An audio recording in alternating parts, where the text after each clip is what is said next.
Bismillahirrahmanirrahim. Welcome to the FELC Online Academy. This is me lecturer Faisal Ayub. Last session में हम लोग पढ़ चुके हैं रेम और रोम और इसकी डिफरेंशिएशन में लास्ट सेशन में डिटेल से पढ़ा चुका हूँ। आज से हम एक नया मेमोरी शुरू करेंगे, एक नया टॉपिक शुरू करेंगे, वो है कैश मेमोरी। कैश मेमोरी जो बेसिकली पाया जाता है ये आपकी कंप्यूटर में बहुत ज़्यादा स्मॉलेस्ट मेमोरी है। ये इनविजिबल मेमोरी है, मतलब ये नज़र नहीं आता लेकिन ये काम करता है। कैशे मेमोरी आपके साथ जो बेसिकली पाया जाता है ये एक स्मॉल और वेरी फास्ट मेमोरी है। ज़हन में याद रखिए, ये आपके साथ स्मॉल एंड ये काफी फास्ट मेमोरी है। यानी अक्सर क्वेश्चन आता है कि which one memory is the fastest memory in the computer, so the answer is cache memory. Clear? Cache memory computer के अंदर स्मॉल मेमोरी भी है और ये काफी फास्ट भी है। ये डिजाइन किया गया है किस चीज के लिए? ये हमारी कंप्यूटर एक्सपर्ट ने डिजाइन किया है कि जो आपकी ट्रांसफर स्पीड है, आपकी डेटा ट्रांसफरिंग है या इंस्ट्रक्शंस ट्रांसफरिंग है, इसकी स्पीड को क्या करता है? इंक्रीज करता है। यानी मेरे कहने का मकसद यही है कि जो मेमोरी और सीपीयू के दरमियान में कम्युनिकेशन होता है उसी डेटा ट्रांसमिशन को ये क्या करता है? ये फास्ट करता है। यानी मतलब ये होता है कि अगर फॉर एग्जांपल सीपीयू को एक डेटा या इंस्ट्रक्शन की नीड है और उसको वो डेटा या इंस्ट्रक्शन चाहिए तो वो बलिहाज मेमोरी जो है वो कैश मेमोरी से डायरेक्टली जो है वो एक्सेप्ट कर सकता है और डायरेक्टली उसको क्या कर सकता है? डायरेक्टली उसको एग्जीक्यूट कर सकता है। ये आपके साथ जो लोकेटेड होता है, कहां पे लोकेटेड होता है? ये लोकेटेड होता है क्लोज या इनसाइड द सीपीयू चिप। यानी मतलब ये इसकी बाज़े लेवल जो है वो सीपीयू चिप के अंदर है और बाज़े एक लेवल जो है वो रैम और सीपीयू के दरमियान में लगा हुआ है। ठीक है, तो ये आपके साथ बहुत ज़्यादा क्लोजेस्ट मेमोरी है सीपीयू का। ठीक है, it is faster than RAM. ये रैम से काफी फास्टर है। ये जहन में याद रखिए कि ये आपके साथ जो है रैम से काफी फास्ट है। यानी बलिहाज रैम ये मेमोरी फास्ट है। वजह ये है कि ये क्लोजेस्ट है, सीपीयू चिप का ये क्लोजेस्ट है। तो जितनी भी जो मेमोरीज है वो सीपीयू के जो क्लोजेस्ट होते हैं वो सारे फास्ट मेमोरीज में आते हैं। जो डेटा या इंस्ट्रक्शंस होता है ये इसके अंदर वो डेटा या इंस्ट्रक्शन स्टोर होता है जो मोस्ट रिसेंटली और मोस्ट फ्रीक्वेंटली यूज होता है सीपीयू। मतलब कि वो इंस्ट्रक्शन या वो डेटा कैश मेमोरी में स्टोर होता है जो मोस्ट रिसेंटली या मोस्ट फ्रीक्वेंटली इस्तेमाल होता है सीपीयू में। ठीक है, तो वो स्टोर होता है कहां पे? वो आपके साथ स्टोर होता है कैश मेमोरी में। यानी मोस्टली डेटा या इंस्ट्रक्शन जो फ्रीक्वेंटली सीपीयू में बार बार लोड होते हैं, बार बार एग्जीक्यूट होते हैं, तो वो सारे इंस्ट्रक्शन वो सारे डेटा जो है वो आपके साथ स्टोर होता है कैश मेमोरी के अंदर। जितनी भी डेटा या इंस्ट्रक्शंस है ये जहन में याद रखें कि जितनी भी डेटा या इंस्ट्रक्शन है ये रिट्राइव होता है कहां से?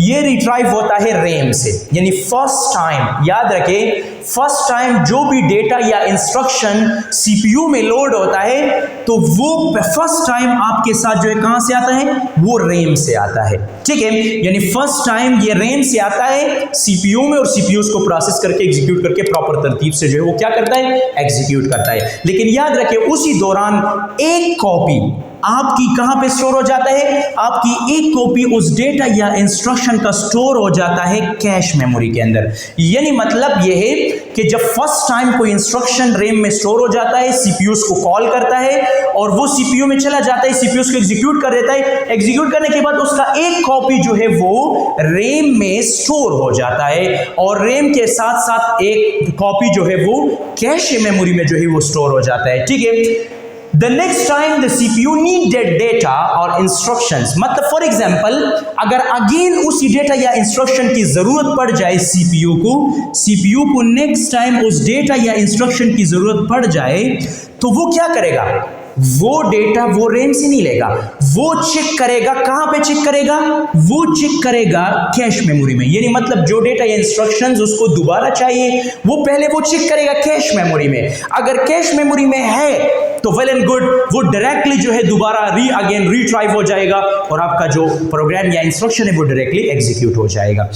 If the required data is found there, अगर फॉर एग्जाम्पल रिक्वायर्ड डेटा वहां पे आपको मिल जाता है तो इसका मतलब यही है कि वो कैश मेमोरी से डायरेक्टली जो है वो एग्जीक्यूट हो जाए। यानी डायरेक्टली दोबारा सीपीयू में लोड हो जाता है और आपका वो काम वो डेटा या इंस्ट्रक्शन प्रोसेस हो जाता है। तो ये क्या करता है? ये आपकी सिस्टम यानी आपकी सीपीयू की जो वर्किंग कंडीशन है उसको फास्ट करता है, यानी सीपीयू की एक सपोर्ट के लिए लगा हुआ है। सीपीयू की जो स्पीड है, सीपीयू की जो डेटा एक्सेसिंग स्पीड है उसको ये बढ़ाता है। यानी मेरे कहने का मकसद यही है कि मल्टीपल इंस्ट्रक्शन रैम से एक्सेस करना, इस पे काफी टाइम लगता है और टाइम वेस्ट होता है और बार बार उसको डेटा को उससे एक्सेस करना, फिर स्टोर करना, फिर काफी एक लेंथी प्रोसेस होता है। क्यों ना हम उसी डेटा को एक बार जब वो प्रोसेस हो जाता है, अगर अगेन उस चीज की बार बार जरूरत पड़ता है तो वो डायरेक्टली कैश मेमोरी से वो क्या करता है, वो एक जो है डायरेक्टली एग्जीक्यूट करता है। तो आप अगर इस डायग्राम को जरा गौर से देखें तो इस डायग्राम में यहां पे लगा हुआ है मेमोरी, यानी यहां पे है रैम, ठीक है। ये रैम और सीपीयू ये एक दूसरे के साथ कनेक्टेड है L3 कैश की मदद से ये एक दूसरे के साथ कनेक्टेड है। ये जितने भी प्रोसेस आप लोगों को नजर आ रहे हैं, ये सारा प्रोसेस जो है ये सब मदरबोर्ड के ऊपर होता है। ये मदरबोर्ड के ऊपर ये सारा प्रोसेस होता है, ठीक है। अब ये मेमोरी से डेटा L3 में जाता है, L3 के बाद L2, L1 और इस तरह ये सीपीयू के इनसाइड आ जाता है। यानी सीपीयू और मेमोरी के दरमियान में कम्युनिकेशन एस्टेब्लिश किया है L3 ने, ठीक है। L3, L2, L1 ये कैश मेमोरी के लेवल्स है। ये अकॉर्डिंग टू द स्पीड और अकॉर्डिंग टू द लोकेशन जो है ये इन लोगों ने क्लासिफाइड किया हुआ है। L3 सीपीयू चिप से बाहर लगा हुआ है क्लोजेस्ट, और इसके अलावा L2 और L1 सीपीयू चिप के अंदर ही होता है। तो ये डायग्राम ये शो करता है कि जब डेटा मेमोरी से आता है, मेमोरी से आने के बाद जब सीपीयू के अंदर आता है तो इसका एक कॉपी जो है वो आपकी कैश मेमोरी में स्टोर हो जाता है, और फिर दोबारा अगेन एंड अगेन रैम से डेटा लेने की जरूरत नहीं होता, क्योंकि वो कैश मेमोरी में स्टोर होता है। डायरेक्टली आप इसको एग्जीक्यूट करके आप अपनी प्रोग्राम को क्विकली फास्टली जो है वो एग्जीक्यूट कर सकते हो। फिर डिफरेंट लेवल्स ऑफ कैश पाए जाते हैं, मतलब कंप्यूटर के अंदर several different levels of cash है, ठीक है।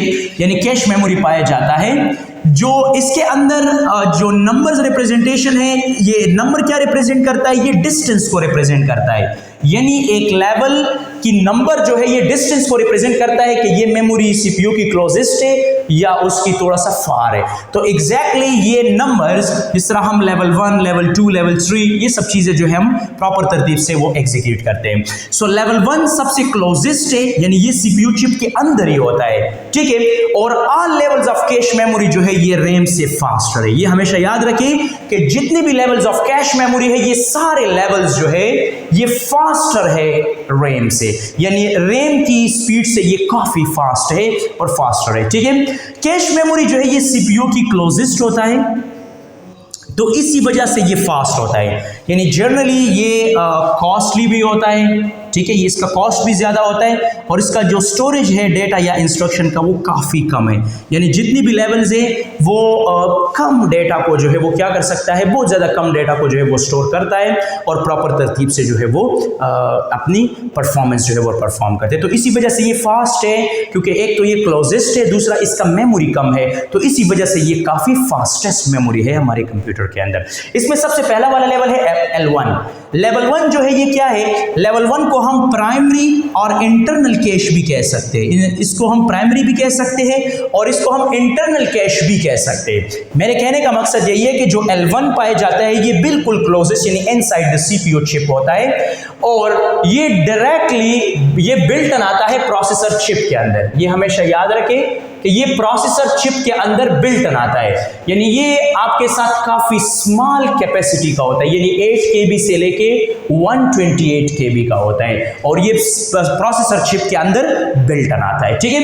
इसके अलावा अगर आप L2 की बात करें, यानी लेवल 2 कैश की बात करें, ये L1 से स्लोअर है, यानी थोड़ा सा फार है, ठीक है। तो इसी वजह से ये L1 से स्लोअर है, लेकिन इसकी जो स्टोरेज कैपेसिटी है वो L1 की बनिस्बत ज्यादा है। मतलब ये 64 KB से लेके 16 MB तक जो है वो डेटा को स्टोर कर सकता है, ठीक है। और डिफरेंट प्रोसेसर के अंदर एक कैश आता है जिसको हम एडवांस ट्रांसफर कैश के नाम से भी इसको हम जानते हैं, ठीक है। मतलब ये है कि उसको बेसिकली हम ये L2 का एक टाइप है, यानी ये L2 का एक टाइप होता है एडवांस ट्रांसफर कैश चिप। मतलब some time processor multi processor में जो है ये कंसिस्ट होता है। सो एग्जैक्टली उस जो ऑलरेडी जो है L2 का टाइप है, और कॉमन साइज जो इसका पाया जाता है वो 512 KB से लेके 8 MB तक जो है ये डेटा को प्रॉपर तरतीब से क्या कर सकता है, प्रॉपर तरतीब से स्टोर कर सकता है। तो मेरे कहने का मकसद यही है कि जो एडवांस ट्रांसफर कैश है